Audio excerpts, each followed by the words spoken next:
Hello investors, I welcome you all to APM stock analysis. आज इस video में हम बजट 2024-25 का एनालिसिस लेकर आए हैं। साथ ही हम ये जानने की कोशिश करेंगे कि बजट का शेयर मार्केट पर क्या प्रभाव रहेगा। डियर इन्वेस्टर्स, यह बजट इंटरिम बजट है। इंटरिम बजट वह बजट होता है जो चुनावी वर्ष यानी कि इलेक्शन ईयर में लाया जाता है। दूसरे शब्दों में कहें तो इलेक्शन ईयर में पेश होने वाला बजट इंटरिम बजट कहा जाता है।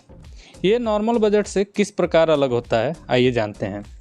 जैसा कि आप स्क्रीन पर देख सकते हैं, इंटरिम बजट में सिर्फ इनकम और एक्सपेंडिचर पर मुख्य रूप से साल के एक भाग के लिए ही ब्यौरे पेश किए जाते हैं। मतलब कि एक क्वार्टर के लिए ही ब्यौरे पेश किए जाते हैं, जो कि ट्रांजिशन पीरियड होता है। ये माना जाता है कि अगर गवर्नमेंट चेंज हो गई तो उसके आगे का जो भी ब्यौरा होगा वो नई सरकार तय करेगी। साथ ही इस समय अवधि के लिए, मतलब इस टाइम पीरियड के लिए, कोई भी लोक लुभावनी स्कीम्स को नहीं इंट्रोड्यूस किया जा सकता, क्योंकि ये फेयर इलेक्शन के नियमों के विरुद्ध हो जाता है।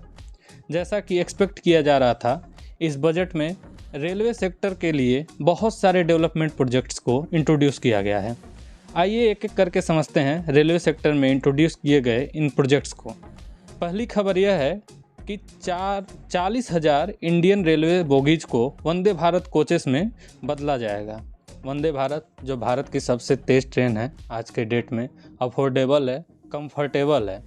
इस प्रीमियम ट्रेन को बढ़ाने के लिए 4,000 इंडियन रेलवे बोगीज को वंदे भारत कोचेस में बदला जाएगा। साथ ही पीएम गति शक्ति इनिशिएटिव के तहत 3 नए कॉरिडोर बनाए जाएंगे, जिसका मोटो लॉजिस्टिक एफिशिएंसी, जैसा कि आप यहाँ देख सकते हैं, एनर्जी, मिनरल, सीमेंट कॉरिडोर, ये सारे एक नए कॉरिडोर के रूप में आएगा। कॉरिडोर से यहाँ मतलब ये है कि इनके लिए एक नए पाथवेज का निर्माण किया जाएगा, जिससे कि पैसेंजर ट्रेनों का अलग पाथवे रहे और इनके लिए एक अलग कॉरिडोर रहे, ताकि सामानों के लिए भी एफिशिएंसी बढ़ सके, साथ में पैसेंजर्स के लिए भी। इन तीनों सेक्टर्स में हमारी इकोनॉमी का लगभग 50% लॉजिस्टिक कवर हो जाता है। एनर्जी, मिनरल और सीमेंट में लगभग 50% लॉजिस्टिक कवर हो जाता है। सेकंड नंबर पर बात करते हैं डिफेंस सेक्टर की। जैसा कि आप देख सकते हैं, डिफेंस बजट में 4% की बढ़ोतरी की गई है। पिछले साल यह 593 लाख करोड़ के आसपास था, इस बार 6.25 लाख करोड़ के आसपास है, जिसमें इंडिया अपने बॉर्डर्स को और मजबूत करने की तरफ एम कर रहा है। इसमें फ्रांस के साथ किए गए कुछ डिफेंस डील्स का पेमेंट भी शामिल है। आगे बात करते हैं इंफ्रास्ट्रक्चर सेक्टर की। जैसा कि स्क्रीन पर आप देख सकते हैं, सरकार ने इंफ्रास्ट्रक्चर सेक्टर में भारी भरकम बढ़ोतरी करते हुए 11.1% का इजाफा किया है, जो कि पूरे जीडीपी का 3.4% है। भारत जैसे बड़े देश के पूरे जीडीपी का 3.4% एक बहुत ही बड़ा अमाउंट होता है, जो अमाउंट आप स्क्रीन पे इस समय देख सकते हैं। ईवी सेक्टर और रिन्यूएबल एनर्जी में भी एक बड़ा ऐलान किया गया है, जिसमें 10 lakh EV bikes, 5 lakh EV 3 wheelers, 55,000 EV 4 wheelers और 7,000 के करीब ईवी बसों को सब्सिडी देने की बात की गई है। गवर्नमेंट 2030 तक ईवी का मार्केट बहुत ही बड़ा करने का सोच रहा है, लगभग 30% हिस्सेदारी देने का सोच रहा है, और यह आंकड़ा वर्तमान में 3.5% के आसपास है। मतलब यहाँ से it means EV sector is at to occupy 10 times from today's market. लगभग आज से 10 गुना मार्केट और होगा। तो आप इससे अंदाज़ा लगा सकते हैं कि ईवी सेक्टर का भविष्य कितना उज्जवल है। अब बात करते हैं इस सारे न्यूज़ का शेयर मार्केट पर क्या असर पड़ेगा और इन्वेस्टर्स को कहां कहां फ़ायदा हो सकता है। सबसे ज़्यादा फोकस में इंफ्रास्ट्रक्चर स्टॉक रहेंगे, जिसमें प्रमुख stock NBCC, IRCON, GMR, Reliance infra, HFCL etcetera हैं। जिसमें सबसे ज़्यादा आपको ध्यान देना होगा NBCC और इरकॉन में। ये दोनों एक ऐसे शेयर हैं जो कि आगे आने वाले भविष्य में मल्टीबैगर साबित हो सकते हैं, और हमारे एपीएम स्टॉक एनालिसिस के हिसाब से ये 2030 के एक ऐसे शेयर्स हैं जो कि आपको करोड़पति भी बना सकते हैं। इसमें कोई अतिशयोक्ति नहीं होगी। अगला सेक्टर जिस पर इन्वेस्टर्स को फोकस करना है वो है रेलवे सेक्टर। यह सेक्टर पहले से ही काफ़ी बढ़ा हुआ है।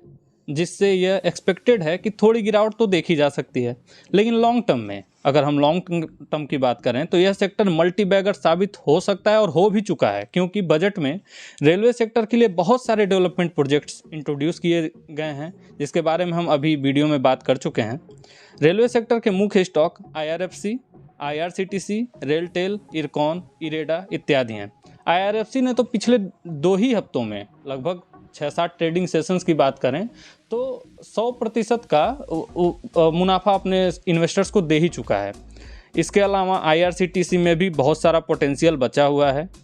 रेलटेल, इरकॉन, इरेडा, इस पर भी आप अपनी नज़र बनाए रखें।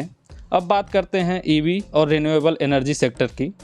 EV सेक्टर के स्टॉक्स की बात करते हैं तो जिसका लॉन्ग टर्म फ्यूचर सबसे ज़्यादा ब्राइट है और सबसे ज़्यादा पैसा इसी सेक्टर में बनेगा। इसके मुख्य stock Urja global, Olectra, Tata Motors, Mahindra and Mahindra, Hero motor corp, KPIT, Exide, Motherson Sumi, Suzuki etcetera हैं।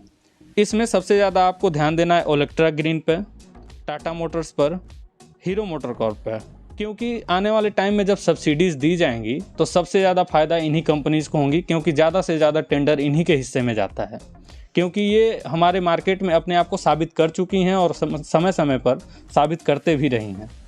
रिन्यूएबल एनर्जी के स्टॉक्स जहां से आप कमाई कर सकते हैं उनके बारे में बात करते हैं तो इसमें मुख्य हैं Adani green, KPI energy, NHPC, III, IEE, NTPC और JSW, Inox wind energy, Websol energy. इसमें सबसे ज़्यादा आपको अडानी ग्रीन, सुजलॉन और NTPC पर ध्यान देना है। इसके अलावा डिफेंस सेक्टर में आप HAL, आइए डिफेंस सेक्टर को भी देखते हैं तो इसमें आप HAL, Mazdock, Bharat electronics, Bharat dynamics इत्यादि पर इन्वेस्टमेंट कर सकते हैं। साथ ही APM स्टॉक एनालिसिस ने बजट का यह कंक्लूजन निकाला है कि यह एक बैलेंस्ड बजट है, काफ़ी संतुलित देखने को मिला है और अपोजिशन के भी तरफ से अभी तक कोई ऐसा बात सामने नहीं रखा गया है जिसको आप क्रिटिसिज्म के तौर पर ले सकते हैं। तो यह काफ़ी संतुलित बजट है।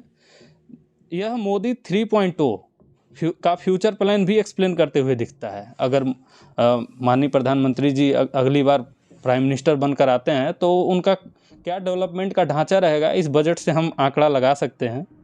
इसके अलावा अन्य जानकारी के लिए हमसे जुड़े रहें। थैंक यू एंड जय हिंद।